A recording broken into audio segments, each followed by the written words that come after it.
South film industries కు చెందిన సినీ తారలు ఎంతో ప్రతిష్టాత్మకంగా భావించే ఐఫా అవార్డ్స్ వేడుక అబుదాబిలో ఎంతో ఘనంగా ప్రారంభమైంది. సెప్టెంబర్ 27 నుంచి సెప్టెంబర్ 29 వరకు వరుసగా 3 రోజుల పాటు జరిగే 24వ ఎడిషన్ ఐఫా కార్యక్రమంలో ఎంతో మంది సినీ తారలు సందడి చేశారు.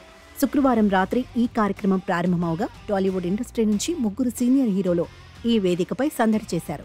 అయితే ఇప్పుడు మెగాస్టార్ చిరంజీవి, నటసింహం బాలయ్య, విక్టరీ వెంకటేష్ కలిసి ఉన్న ఫోటోలతో పాటు బాలయ్య అందుకున్న అరుదైన అవార్డును ఉద్దేశించి సోషల్ మీడియాలో నెటిజన్లు తెగ కామెంట్స్ చేస్తున్నారు.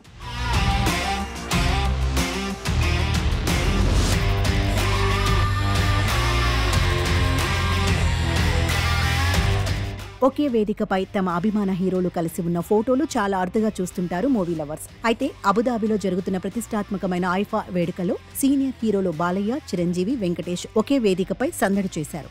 అయితే ఐఫాలో ఎంతో గౌరవంగా భావించే గోల్డెన్ లెగసీ అవార్డు దక్కించుకుని నందమూరి నటసింహం బాలయ్య ఆ వేడుకకు సెంటర్ ఆఫ్ అట్రాక్షన్ గా మారారు.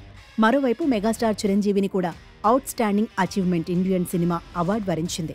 ఇకపోతే మెగాస్టార్ చిరంజీవి ఈ అవార్డును అందుకున్న సమయంలో టాలీవుడ్ బడా హీరోలు ఒకే స్టేజీపై కనబడటంతో అభిమానులు తెగ ఆనందపడిపోతున్నారు.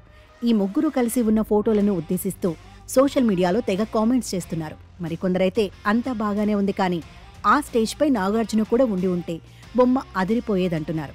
మరోవైపు గోల్డెన్ లెగసీ అవార్డు అందుకున్న బాలయ్యను ఓ రేంజ్లో అప్రిషియేట్ చేస్తున్నారు సినీ లవర్స్. బాలయ్య మనసు గోల్డ్, అందుకే అందుకున్నాడు గోల్డెన్ లెగసీ అవార్డు అంటూ కామెంట్స్ చేస్తున్నారు.